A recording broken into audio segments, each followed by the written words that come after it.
പ്രായം ഒരു കൂനായി കൂടിയിട്ടുണ്ട്. പക്ഷേ കയ്യിൽ പണിയായുധം വന്നാൽ പിന്നെ സരോജിനി ഇടംബലം നോക്കില്ല. ഏത് പ്രായക്കാരെയും വെല്ലുന്ന മികവോടെ കളം നിറയും.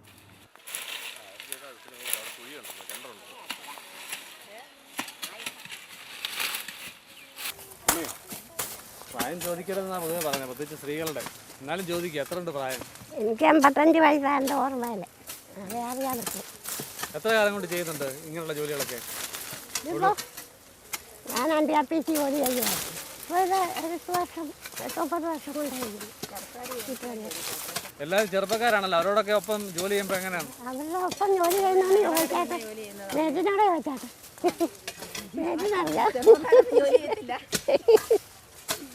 ആരാ കൂടെ നിൽക്കുന്ന ആളുകളൊക്കെ നന്നായിട്ട് ജോലി ചെയ്യുന്നുണ്ടോ? ചെയ്യുന്നു. അവരൊക്കെ ജോലി ചെയ്യുന്നതാണ്. തൊഴിലുറപ്പിൽ ജോലി എന്തുമാകട്ടെ, സരോജിനി അമ്മ മുന്നിലുണ്ടാകും. മരുമകളും ചെറുമകൻ്റെ ഭാര്യയുമൊക്കെയുള്ള സംഘത്തിലാണ് 85-കാരിയുമുള്ളത്.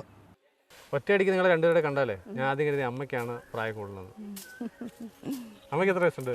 72 വയസ്സ്. ശരി. എങ്ങനെയുണ്ട്? ബന്ധുവാണോ? ആണ്. എങ്ങനെയുണ്ട് ജോലിയൊക്കെ നിങ്ങളുടെ? ഞങ്ങൾ ജോലി ചെയ്യുമ്പോൾ ഞങ്ങൾക്ക് ആവതുള്ളതുപോലെ ഞങ്ങൾ ജോലി ചെയ്യും, വൃത്തിയായിട്ട് തന്നെ. സരോജിനി അമ്മയുടെ വർക്ക് എങ്ങനെ പോകുന്നു? നല്ലതായിട്ട് തന്നെയാണ് ചെയ്യുന്നത്. ഞങ്ങൾ രണ്ടും അടുത്ത് നിൽക്കുവാണെങ്കിൽ എനിക്കും ചെയ്തു തരും, അങ്ങോട്ടും ഇങ്ങോട്ടും. തൊഴിലുറപ്പ് പദ്ധതിയുടെ തുടക്കം മുതൽ സരോജിനി അമ്മ സംഘത്തിലുണ്ട്. ആരംഭകാലം മുതലുള്ള ഏക അംഗവും മറ്റാരുമല്ല. സരോജിനി അമ്മ ഒറ്റയ്ക്കാണ് നിന്ന് ജോലി ചെയ്യുന്നത്. എല്ലാ ചെറുപ്പക്കാരെക്കാളും നല്ല രീതിയിൽ സരോജിനി അമ്മ ജോലി ചെയ്യും. അതിന് സരോജിനി അമ്മയെ ഞങ്ങൾക്കെല്ലാം മേറ്റുമാർക്കും വെക്കാൻ താല്പര്യമാണ്, ജോലിക്ക് വെക്കാൻ. അതുപോലെ സരോജിനി അമ്മ നല്ലപോലെ ജോലി ചെയ്യും. 16-ാമത്തെ വയസ്സിൽ ജോലി തുടങ്ങിയതാണ് സരോജിനി അമ്മ.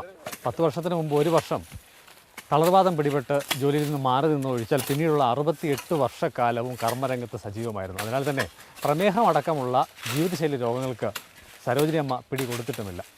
ക്യാമറമാൻ ജയചന്ദ്രൻ പുല്ലമ്പാറയ്ക്കൊപ്പം CK അഭിലാൽ, മാതൃഭൂമി ന്യൂസ്.